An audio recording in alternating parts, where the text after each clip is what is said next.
we go.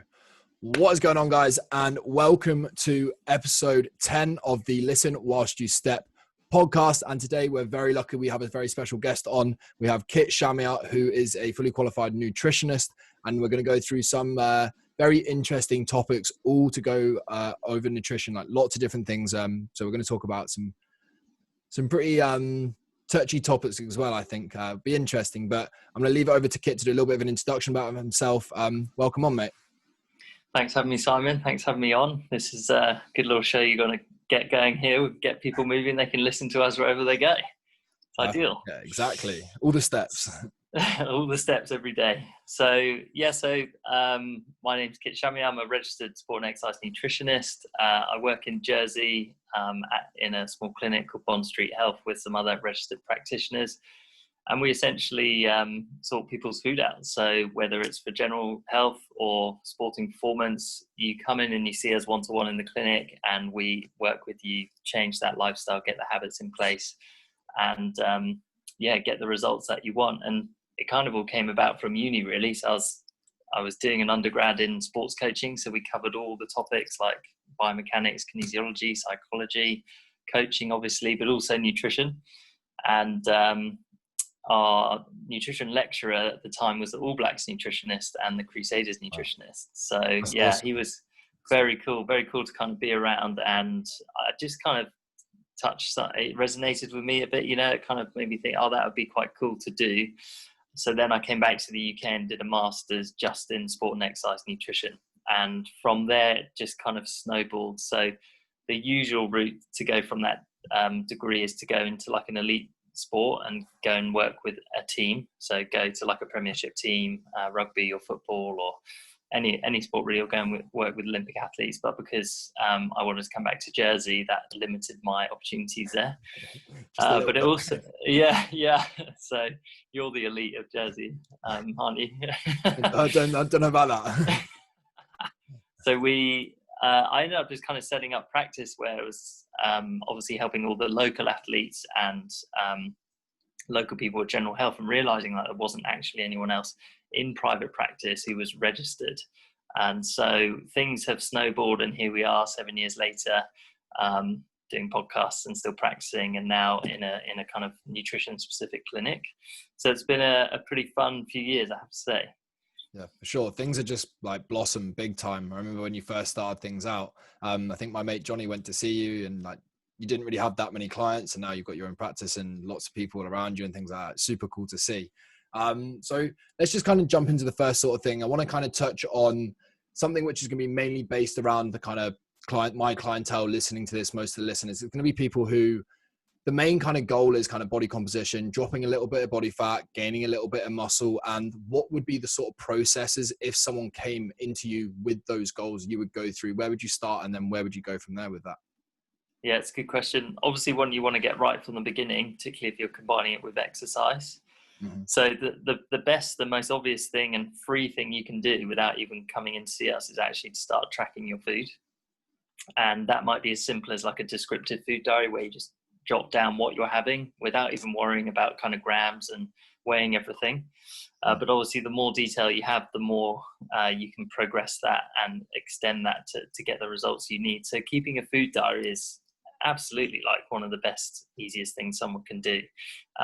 And that's what we would get someone to do if they came to see us. So they would go away and they would do a food diary, which we could then analyze. We'd get them to put as much detail on there as we could, so we can then critique it and essentially then work that food around to whatever their goals might be. And so you'll start, noticing that people will start being more mindful. They'll start second guessing some decisions that perhaps weren't the healthiest decisions. And the kind of calories in versus calories out balance starts to get a bit more on their side, particularly if it's weight loss. So getting their calories right is fundamentally the thing we want to do with them. Not that we're telling everyone to go away and calorie count, but we can manage that ourselves by giving you the goals and the smart swaps and saying, look, change this and have that instead. And suddenly there's 100 calories disappeared because that's a lower fat product or that's a lower sugar product. Yeah, for sure. So it's a bit of management, really. I think it's super interesting there. I think a lot of people will go straight into, I have to track my calories. Everything has to be super accurate. But like you said, I think even just by writing down the foods you eat, just like descriptive, not necessarily the grams and the calories, just being that little bit more mindful about what's actually going into your body and seeing it written down on a piece of paper, 9 times out of 10 people go, oh, I didn't realize I was actually necessarily eating that much. I think people just That's it. jump in too deep to start with. Yeah, and there's another kind of like conversation on that where people get too obsessed counting their calories and counting their macros. They lose sight of what they're actually doing, where they're just trying to hit numbers and they're not thinking about nutrient density or like how happy they are with their food. Social life starts to take a hit. So it can really go south quite quickly when you start macro counting, which is why apps like MyFitnessPal can actually be really detrimental. And there's a whole world of kind of disordered eating problems with MyFitnessPal. So we always try and like simplify it for the client and say, look, you don't need to get too stressed about this. We can work with this just by doing descriptive for now. And we've actually just launched our app, which will help our clients do that even better. So we let them describe, like type in a description box, but also take a picture of their meal. And so we get to see that food diary coming in live. And the picture, you know, you can't hide from a picture. We can see what color is there. We can see the portion size. We can see where they're having it. All of those things then play into manipulating someone's lifestyle and getting that long-term kind of behavior change with them. Yeah, for sure. It's super interesting. Is there kind of like a hierarchy when it comes to the things when someone comes in with those goals? Is there like a hierarchy saying this is the first thing, the most important, what's next, what next, what's next? Yeah, that there definitely is. And, you know, if we go down the route of, okay, generally most people want to lose weight, and it wouldn't be a bad idea if most people, male and female, put on some muscle mass, then there are definitely some priorities. So we kind of boil that down to their protein intake first and foremost, often something which is either grossly under or grossly over. Yeah. And I know you've all been there. I've seen some people eating a ridiculous amount on both ends, like hardly any. Like I've seen people struggle to get 20-30 grams of protein, and I'm like, for me, I'm like, how? But yeah, big time. And then ridiculously high ends of the spectrum, and people can lead into some serious digestion issues when they do that as well.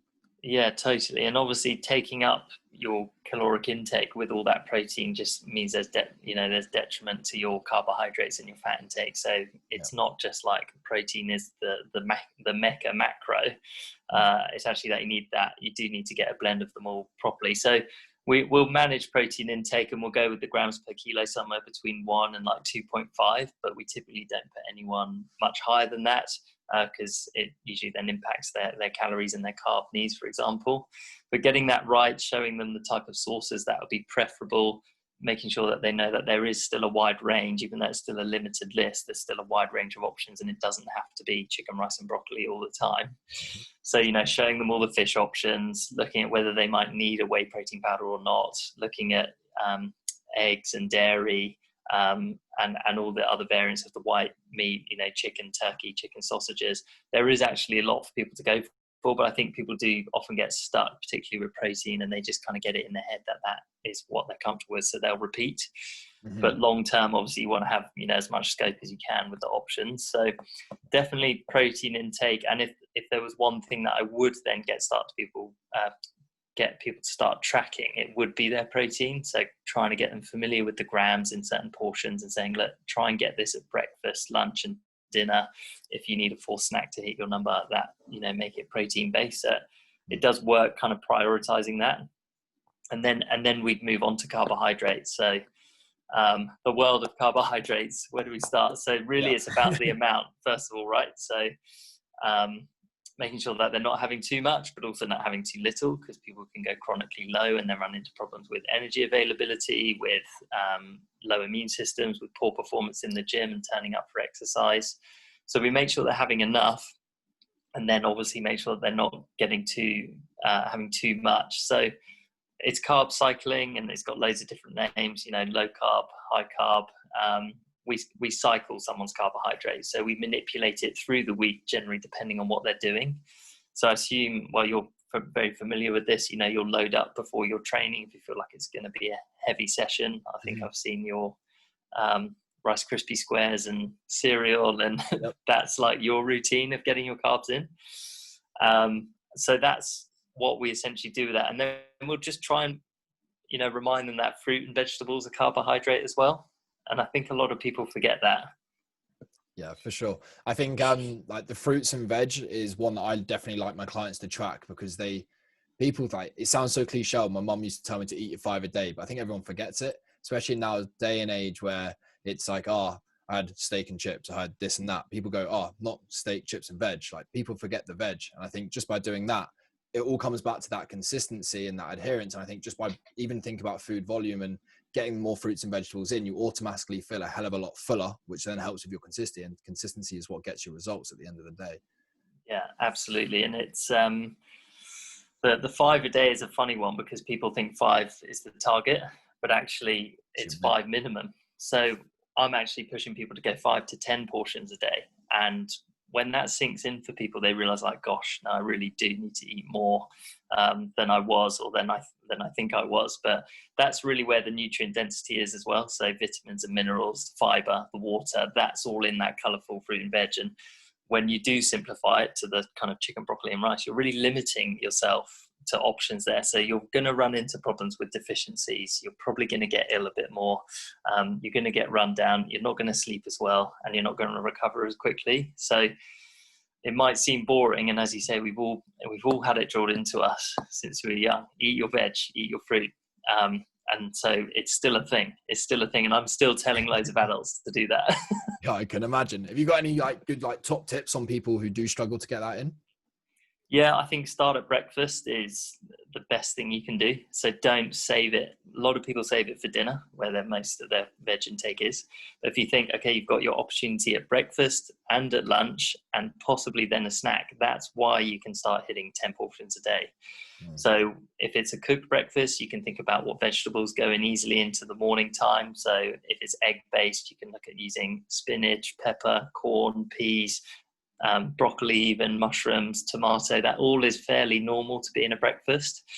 And then when it comes to lunch, moving away from the sandwiches or the bread-based things where you can only put a limited amount of that stuff, but moving more towards a vegetable-based lunch. So use the vegetables as your carbohydrate and as the base of your lunch, with your protein along with that. Then your numbers will start flying up.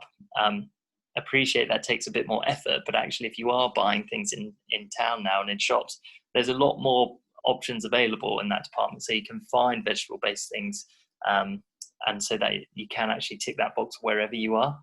Yeah, for sure. It's just about being mindful and just realizing. So I think it comes back to what you said to start with, like write down what your kind of daily intake is looking like, take a step back, be objective about it. Where can I improve? And then just is making those small little 1% kind of decisions as you kind of move through.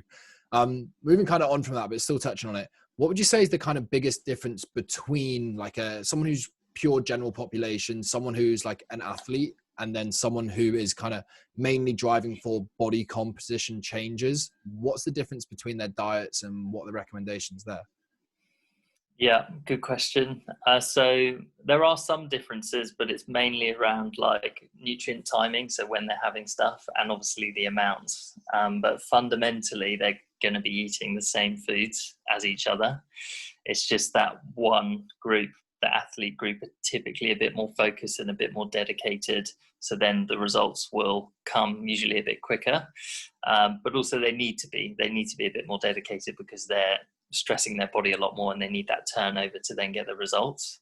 So fundamentally it's about adopting what food will work for them, but it is the same food. So like if you look at both their shopping lists, they'll both be shopping for the same things, but the amounts that they'll be having and when they'll be having it is where the differentiation occurs. And so, when a few people say, I'm only advertising to athletes, I say I'm a sports nutritionist, but everyone is really performing every day and everyone eats the same thing. So you might come in and see me, but you're running couch to 5K, or you might come in and see me and you're running, 3 Ironmans in 3 days. But fundamentally, you're going to be eating food. We'll sign you up for that next year. Oh God, I don't know the last time I ran. There is a DECA where you do 10. So yeah, people do that stuff. That's crazy, man. That's it. Yeah, but they get to eat a lot. And so that would be where the difference is. Those guys are eating thousands of calories and their body composition is still excellent, but that's because their output is there.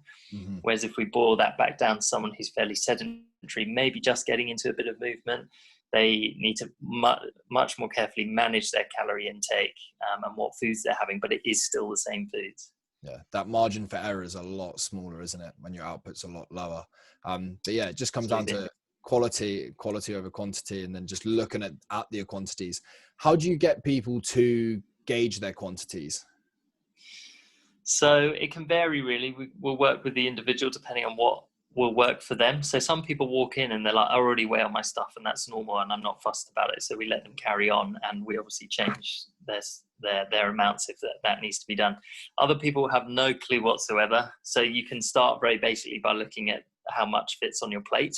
So a normal dinner plate is a pretty standardized thing. So you can start talking about half a plate or a quarter plate, but also you can start using your hands, which is the next best thing because everyone's got them. And well, nearly.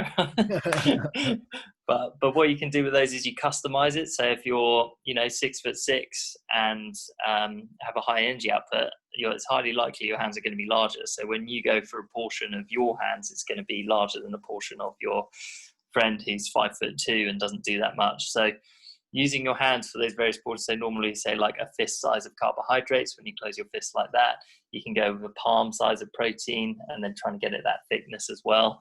And then thumbs of fat, so 1 or 2 thumbs of fat. So you can start doing stuff like that. And it, gradually we kind of evolve people into knowing a bit more detail. So within the first few sessions, they might keep it really basic, but then they might want to get into knowing the grams and like looking at packets a bit more.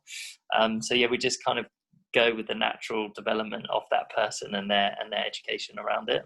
Yeah, I think that's a great tool to have, particularly if people, a lot of my clients do track and people do get quite caught up in that. And as soon as they can't track, let's say they go away, they go, oh shit, what do I do? But it's still having the knowledge on how to look at a plate and split up the plate into halves, quarters, thirds, whatever, or use the hand sizing and things like that. I think it's a really important skill to have for when you go away or you don't have access to be able to track as well. Yeah, definitely. Your hands are always coming with you. Hopefully, anyway. Okay, let's move on to something else, which I think would be super interesting, as we have seen this with a number of clients, and I think it is something that could be quite common in a lot of people who do diet to some extremes or they get super lean, and that's kind of binge eating or people who end up emotionally eating. Like, what are some of the processes that you go through with these? Yeah, it's definitely becoming much more of a thing. I think stemming from perhaps bodybuilding and massive weight changes there and getting on stage where you'd have huge restrictions and then kind of a ticket to binge afterwards because you're not on the stage anymore. But it's crept into kind of a general population, and it is actually an eating disorder in itself. So it's called BED, binge eating disorder. So yeah, knowing about the warning signs is a big deal. So we're constantly posting about BEAT, BEAT. So they are a charity which is about beating eating disorders, and they have loads of free resources on their website for all of the types of eating disorders, but in particular with binge eating, there's quite a lot of research which says that self-help guides on that are really, really helpful and have quite good results with that. So there's a few links on there which perhaps we could put in the show notes and stuff so people can actually find that really easily. And not that I'm specialized in eating disorders, but we kind of pick up on the signs of that. So we get taught to pick up on the signs, warning signs, but also like obvious signs that something is already happening. That's where the conversation with someone is really important when they're sat with us for 40 minutes. We get to know them, we get the honesty from them, and obviously send them in the right direction. So best practice for us is to send them to their GP to notify them, to say, look, I think I've got an eating disorder. The GP can then get it on record and make sure that they're down on the right paths for the psychological support and any other support they might need. And we might, play a bit of a part of that cog of support with that person, but we certainly can't be the sole support for that person. So knowing that, there's warning signs to pick up on, dashing to the loo after meals, or eating too much. Well, binge eating disorder, should I say, is when you eat too much in one session. So I think the textbook is something like when you have over 2,000 calories within a certain amount of minutes. That's the classification. Mm-hmm. It can come hand in hand with purging, so with making yourself sick, and bulimia. So there's a lot of crossover there. So if there's any warning signs along that, then the best thing to do is to obviously talk to someone, try and get the notes formally done with your GP so that they can get you on the right path and find that support. But yeah, so CBT, so cognitive behavioral therapy, and self-help guides, guidance stuff, which you can do online, has been shown to be really effective for that. So yeah, we'll put some notes up and make sure that people know that if there is a resource, they can get into that. Yeah, 100%. I think it's massively important for people to know, like, I think a lot of people like hear these buzzwords like binge eating going around, and a lot of people almost question themselves if, oh, am I showing signs of this? Or they might think I might be dealing with this, but a lot of people don't know how to deal with it. So I think having something in those notes where people can go and get some information, but without necessarily having to go straight to a practitioner, because I think it could be quite daunting for a lot of people to go straight to a practitioner and go, I think I might be dealing with this. Whereas if they can go get some good information about it, hopefully that will help people to go and see a practitioner, that kind of stepping stone in the middle. Yeah. For sure. Let's kind of move on to, honestly, I think this is one of the most commonly questions that I get as a personal trainer. And I always just deflect it and say, have you got this, this, and this in place? And it's just all about supplements. What are the most important supplements and why? For me, honestly, I don't even get any of my clients to take anything until they've got like energy balance aligned, protein intake. In my eyes, they're called a supplement for a reason. They really do supplement your diet. But it'd be very interesting to hear, well, one, your take on that, and two, what are the different supplements that you do recommend and why? Yeah, it certainly is still a buzzword and a hot topic, and options are still growing and growing and growing, and there's new things on the shelves all the time. There's also the huge world of like Instagram adverts and endorsements and all of that, which can be so misleading. And actually the ASA, the Advertising Standard Agency, are really good at picking up on, particularly on supplement stuff. So there's some really funny cases that get published about things that had to be taken down and people were misleading, but so, you know, rightly so, like we're being misled because we think that that is a reliable source. So certainly on the whole, you're right. Like people shouldn't need a supplement. The word is supplement for a reason. It's meant to be on top of your general intake. If you're thinking of it like a pyramid, it is the pinnacle. It's like the last thing you should be doing. That could potentially bring you those marginal gains. But for the most part, people don't necessarily need that. You know, if you're talking about Olympic standard, maybe Commonwealth standards, yes, bringing it down to like Island Games and local athletes, you can have them, but you could probably do pretty well still without them. So I wouldn't worry too much, particularly with the world of supplements being so, what's the word? Contaminated and dodgy. So much untested stuff out there that people just go and buy. But whenever I buy something, people try and look for the cheapest supplement out there. Like at the end of the day, you're getting what you pay for. And if you're putting stuff into your body, like pay money, get good supplements, get tested ones. Yeah, you're right. So yeah, so we all get taught, and you'll know it because you've been in, you know, your rugby talks, buy Informed Sport batch tested supplements. So these are companies which are paying extra to have their supplements screened for contaminants.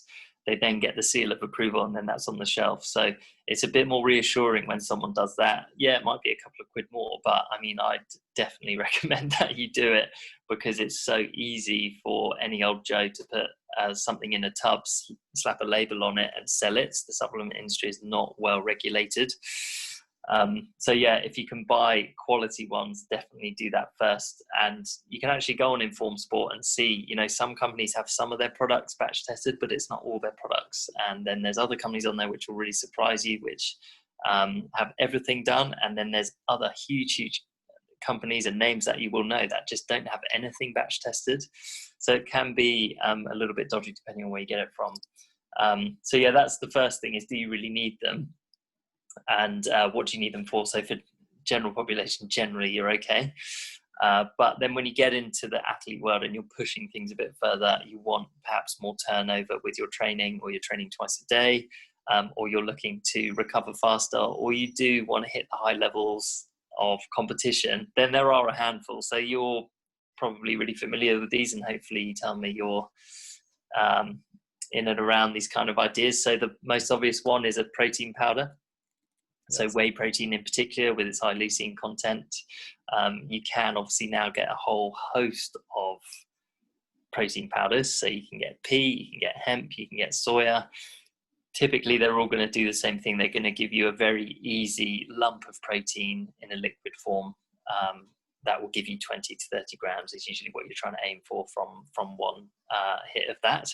And the idea is that you're giving yourself easy protein for your muscles to stimulate muscle protein synthesis so that they can then get that turnover, repair, and build. Okay, if you're eating enough protein though, if you have an extra chicken breast, which might be 25 grams of protein, then you don't need the whey protein powder. So that's where we try and make the exchanges straight away, like rather than jumping in on the isolate, which might tear your gut up a bit, might give you more gas and bloating. We've all been sat in the changing room and it's horrible. Because not everyone reacts well to these things. And yeah, there's people trying pea stuff and hemp stuff, but often that can be worse actually. So if someone really wants something, I say, look, buy a small tub, buy a single serve, see how you react. If we're causing gut inflammation and giving you more like gas and bloating, then it's definitely not something we're going to do, because you won't get that if you have a portion of fish or a glass of milk or a chicken breast. So yeah, whey protein is probably the easiest and most obvious one to think about. On the whey protein, I always say to our clients, I just think they should literally be used for two reasons. Number one is that you really, really, really struggle to get your protein intake up. But along with that, obviously, it shouldn't take up the majority of your protein. It's there to just top things up if you really are struggling. And then also, like, I use it in the mornings for convenience, because for me, I'm up early. I have clients.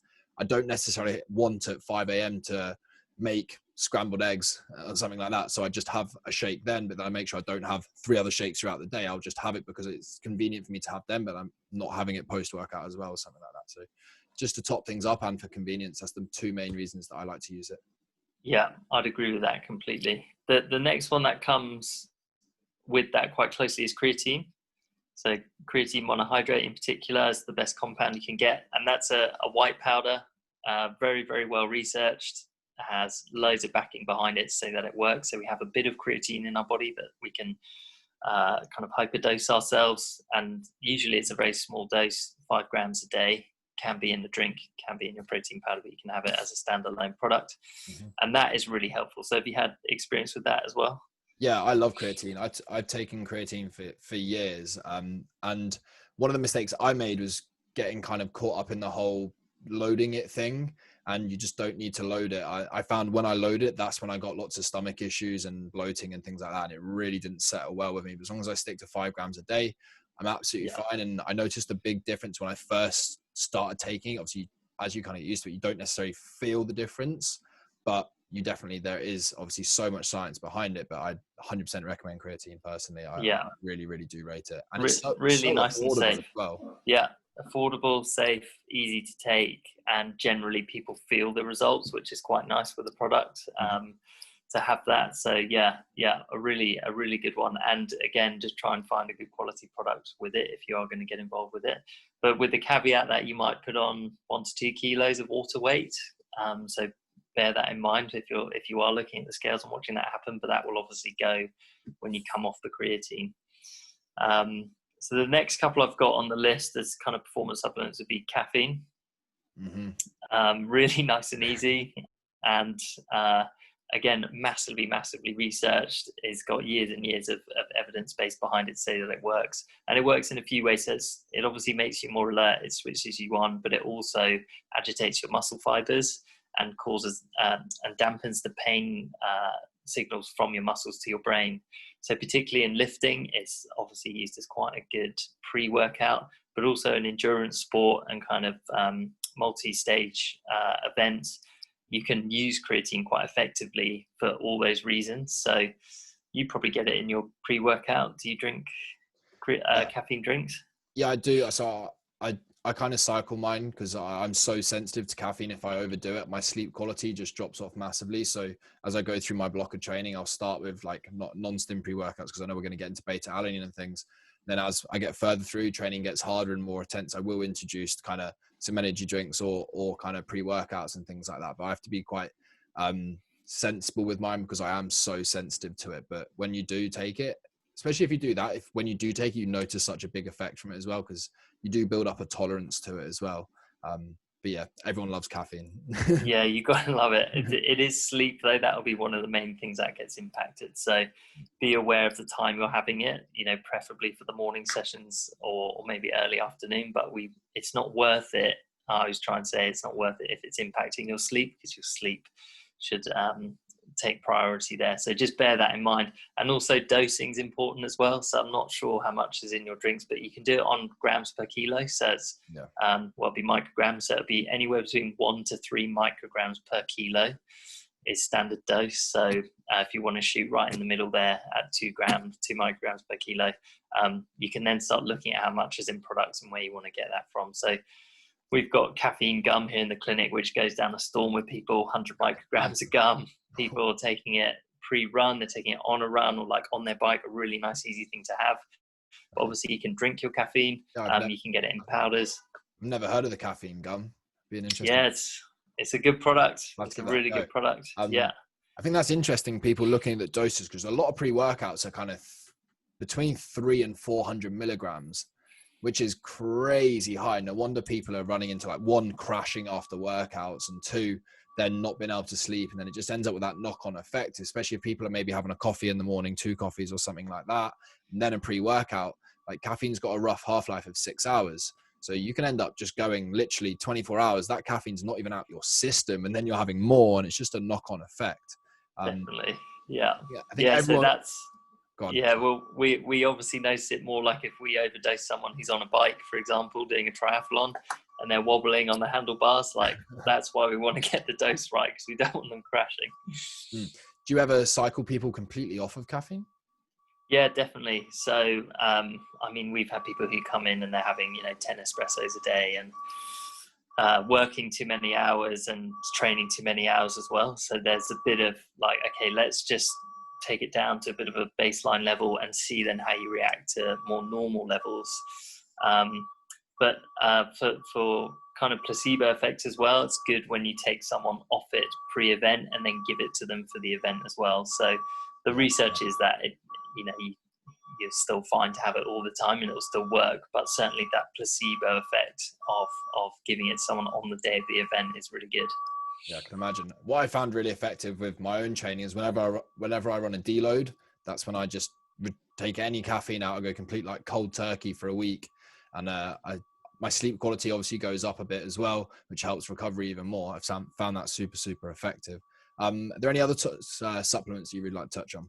So yeah, beta-alanine again has some good research behind it, so can be a bit more of a standardized recommendation. So typically it will come as a bit of a combination with a caffeine product rather than a standalone one, but you can buy it as a standalone one.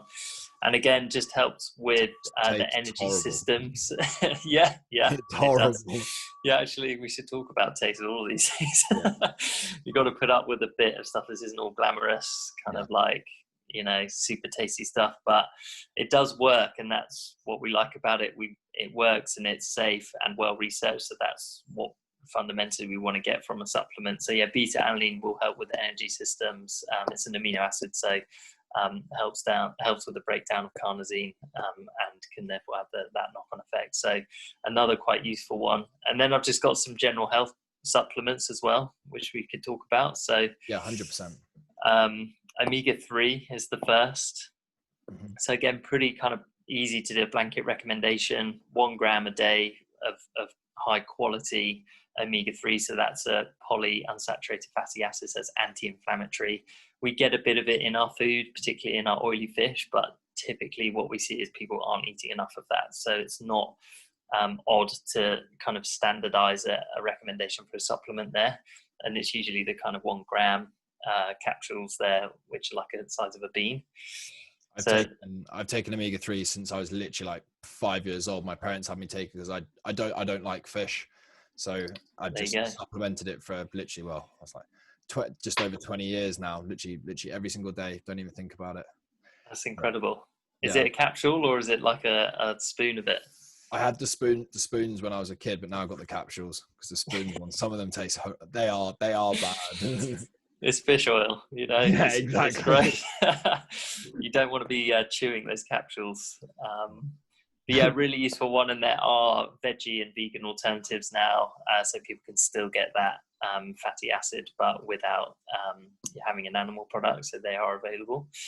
And the next one's vitamin D, which has had loads of press this year actually because of the coronavirus. So really helpful for the immune system, but also really helpful for calcium uptake for bones. So particularly female athletes, we want to make sure that their bones are well looked after. And is Gov guidelines for everyone in the winter in the UK to be having vitamin D. Okay. So definitely look at a vitamin D supplement. The dosage can vary. So we have a pretty standard dose in the clinic, which is 1,000 IUs, which is 1 tablet per day, which isn't wild for people to take every day, particularly through the winter. But you can dose up to 4,000 IUs, so it's international units. You can have doses of 10,000, but because it's a fat-soluble vitamin, you don't want to be mucking around with having too much because you can get toxic in it. So we generally are giving people 1,000 IUs per day through the winter, particularly the athletes. But you've got to remember people work inside all the time. Even in the summer, people are working inside, not getting enough sunlight. So it wouldn't be wild if people were having some vitamin D supplements in the summer as well. So useful one. And then I've also written B complex down, and just because that plays a role in the breakdown of carbohydrate and obviously then allowing essentially more energy into the body, or giving yourself more energy through that breakdown. So we like to make sure that people's B complex is either completely sorted through their diet, or we just top them up with a B complex supplement to make sure that job is done. Yeah, for sure. I think supplements is such an interesting topic. Is there any good places that people can find information about stuff, or good brands that you really recommend? Yeah, that's a good question. So, well, there's a few interesting websites. So the first one, if you go on Inform Sport, you'll see the companies on there who are getting their stuff batch tested and who isn't. You can then go on somewhere like LabDoor, which has become more and more popular, where you can see they're independently testing things and rating things. Okay. So that's quite an interesting one that we often take a peek at. Examine.com is another website which is independent, and they have all the research. So they'll give you a summary and then all the research papers underneath. So really, really nice kind of summary there. Trying to think if there's anywhere else. I really rate Examine. Examine's great for just kind of making a lot of complicated stuff look simple as well. If you're someone who doesn't necessarily understand the ins and the outs of it, Examine's brilliant. Yeah, they've done a super good job there. And even for us as practitioners, it saves us doing like a whole heap of kind of research, and we can go to reliable resources, and also then just click straight through to the research papers behind it. So you're not just like looking at a blog, you're looking at somewhere legitimate, which is obviously fairly crucial. But yeah, and any others, I would just say always just check with a practitioner. Don't just like click and buy it because you've seen a before and after shot on Instagram. Like actually just check, because some things can be really dangerous. Obviously we've had all the like diet pills and fat burning pills kill people and cause loads of health problems. So always check with someone before, with a registered practitioner, before you just start troughing something. Yeah, there's some serious horror stories out there about things. Like there's a pre-workout that's been banned because someone was having heart attacks off them and stuff like that. So I think it's just, there you go. Yeah, take a step back, be objective. Like there's enough people out there, like I'm sure you'd be happy for people to reach out to you and say, hey, I've seen this, what do you think? Like just don't be afraid to message people about stuff. Yeah, please don't be afraid to do that. I'd much rather help you and flick back a message than hear that someone's keeled over in the gym. Yeah, 100%. There's some horrible stories out there. Another interesting topic I think would be good to speak about would be just kind of a lot of the different diets that are out there and are being like very like publicized now. They're kind of going a lot more plant-based, the carnivore diets, going keto, all these different things, the kind of buzzwords. What's your kind of thoughts on them, and what's your approach that you like to take?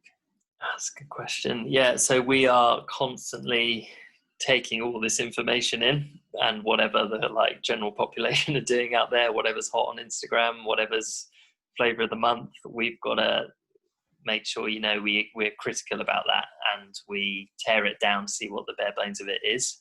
So the plant-based stuff is fair. I think there's a lot of environmental backing behind that, and people eating more plants, absolutely fair enough. We've all watched the Netflix documentary with Attenborough. It is pretty soul destroying and really makes you think about what you're doing. So I think from an environmental perspective, obviously having more plants is absolutely fine. So I just don't want people to think that plant-based means you have to have everything plants.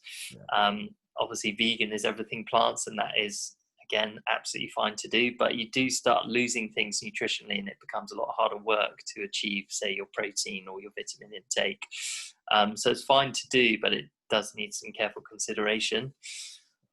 Other ones like the keto diet are a bit more harder work, because people are testing their bodies a lot more. They're trying to become ketogenic. I'm not really sure that anyone is really nailing it and actually becoming ketogenic. I think generally they're just becoming low carb eaters, and they've taken out their starchy carbs. The keto people that I come in and have said, oh, I've been doing keto, are still eating fruit and veg. And I'm like, well, you weren't really keto then, because you've had too much carbohydrates. So I think on the whole, like if we look at what the general public are doing with that, they're actually just reducing their carbohydrate intake, which is fine. What worries me is when people start having too many saturated fats, and that high fat content with the keto comes with that. So you're going to be having more meat, more bacon, more steaks, more eggs, to get that number, but that is not good for you in itself. So although you might be bringing your calories down and seeing weight loss, your makeup of what you're actually putting into your body, more saturated fats, more cholesterol, isn't very good for you. There's a bit of a worry with that as well.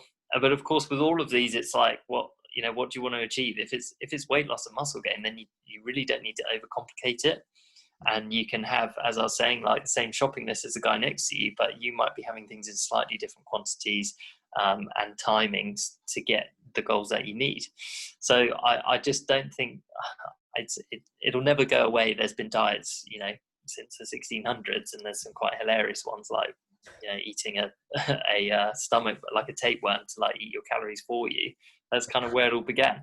And so now we're at the point where people are doing like wild things and like cutting things out, intermittent fasting, not eating for days, water only diets. I just want people to calm down and just like, it's a lot more simple than that. So you don't feel like you need to do anything extreme. Yeah. My thing, what I say to people when people come to me and say about those things, I'm like, just take a step back and be objective about this. Does that sound good? Like, just complete, like, we've had carbohydrates in our diet for thousands and thousands and thousands and thousands of years. There's a reason that they've been there. Just completely eliminating. Does that sound good? Does that sound healthy? For me, I think it's just all of these different things come up, and there's benefits from everything. But what does it come back to? And it's everything we've just kind of spoken about, is everything in moderation and just including as much variety as you can. Big time. I just think the more variety you can allow yourself, that allows you to stay more consistent. And what does consistency get? Consistency eventually gets you the result that you want to. Yeah, bang on. And with all of those diets, and that's just a handful that we mentioned, there's 100 more. People see that as such a temporary fix, and that's what worries me as well. Is they'll kind of blast it, whatever it is, good or bad, for a short period of time, and then they'll move on. And usually that leads to the yo-yo, the weight loss, the weight gain, the weight loss, the weight gain, which is much unhealthier for you. So yeah, if you're finding your normality, then really I'm asking people, would you be doing this in 5 years? And that's where we're trying to get people's diets to be. Yeah, that's the thing. Look at that bigger picture. I think it's so easy to get caught in it at the moment, but take that step back, look at the bigger picture, ask yourself that question. Can you see yourself doing this in 5 years? I guarantee 90% of people say no, especially if you are buying into some of those kind of diets, as we'll call them. Let's kind of slowly wrap things up, and I just want some all of the listeners to have a little bit of a takeaway. What's some of the biggest mistakes that you see on a regular occasion in clinic, and how do you go about fixing them? Let's just go with three takeaways. Sure. So not tracking anything is the first thing. So coming in and kind of saying, oh, I eat really well, and I've got a perfect diet, and maybe giving me a recall of what they're doing, but there's zero chance that that's happening. So if they were to track even before they were coming in, they would see honestly what's going on without even sharing that with anyone. So tracking is important. Consistency is the next thing. So again, with the fads, it's a temporary thing. People do well for a short amount of time and then they fall off it. But you and I both know, in the training world and the nutrition world, the longer you can carry on doing something, the more stable it's going to be and the better the results are. So finding that consistency, working it into your lifestyle to make sure that it becomes part of that, is also what we want to achieve. And then accountability. So we know that people pay us to be accountable, and we're on top of them. We're messaging them, we're checking in with them, we're getting their feedback, we're making sure that we're looking over their shoulder and giving them that guidance. So accountability is important, and that's why obviously we have a job, but it is super, super important for actually getting results and making sure they stick long term. 100%. Accountability is literally everything. Without accountability, you're not going to get anywhere. Like, it takes a very special type of person to be able to keep themselves accountable consistently over time, for sure. One other thing that I just kind of thought about, which would be interesting to hear, as a lot of people are so consumed in tracking and MyFitnessPal and things at the moment. How do you go about getting people away from tracking? Yeah. It can be tricky if someone's quite there with that one. Yeah, no, it's fine. Well, we take it case by case. It depends how invested that person is on that platform. So if they want to carry on, but we would gradually kind of wean them off, we would put deadlines in and we would say, look, we'll do this for a little bit longer. We would start having days or weeks where they don't track, and start bringing in new foods, particularly if someone is quite repetitive with the meals they're having.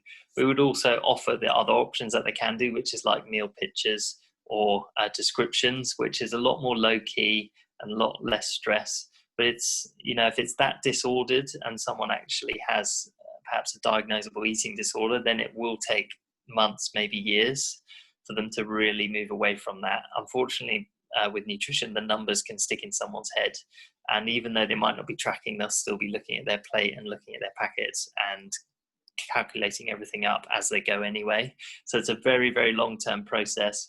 One of the main goals we want to obviously achieve is to delete the app off their phone. And that's a really big deal for a lot of people. So again, if it's that disordered, hopefully they're getting that psychological support. They've got like community support and family support, but also perhaps support from you or I, and all that encouragement as well.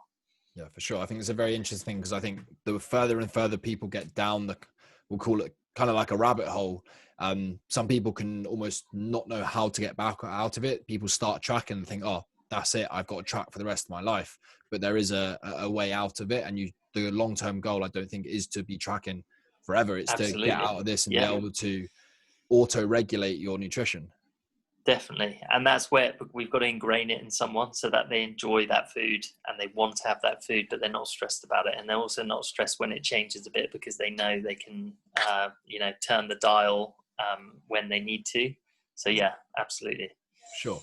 And then the last kind of question I wanted to ask is, I know nutrition is becoming such a big thing with so many people, is what's the best way people can go and learn more about nutrition? Or if someone is interested in maybe potentially becoming a nutritionist eventually when they grow up or something like that, what's the best routes you'd recommend? Best thing to do is do it through a reliable source. So there's loads of like weekend courses online which are going to basically take your money for nothing, and you don't really get any accreditation with those. So you're going to do it and then have nothing to really show for it. So the route that I took through university and then doing a master's degree meant that I could register. So I'm registered with the British Dietetic Association, and that's kind of the pinnacle of where you want to get to. You want to be a registered practitioner. So again, I'm accountable. I do my CPD. I'm part of a massive group, and we all are on the same page. If you start going down the beelines of, I've done a 6-week course with that random group online, or I bought that from Quidzin for $29.99, you're actually just wasting your money. So you don't know who's made that course and who's put that content out there. So going somewhere reliable, like universities do courses online, and you can do modules online, and sometimes those are free. So going on somewhere like Future Learn, you can actually get free modules in nutrition from some universities. So that would be a place, to go if you wanted to just top up your knowledge base. But if you wanted to get qualified, really you have to go through a university route to get registered and become accredited. Okay, amazing. Honestly, I think there's been some brilliant takeaways for everyone there. I just want to say a massive thank you for coming on. And then do you want to just let everyone know where they could find you or reach out to you? Yeah, thanks for having me on. This has been great, and we could have talked for hours and hours about more Yeah. stuff. So maybe we'll have to do a round two. But yeah, if people want a message or come and see us at the clinic, so just get on to truefood.je. That's the website, and we're on all social media platforms as True Food Sport Nutrition. So give us a follow. We're putting loads of cool information on there, helpful information, and hopefully you guys enjoy that. And hopefully I hear from you soon. Yeah, perfect. Thank you very much, mate. Catch you later, guys.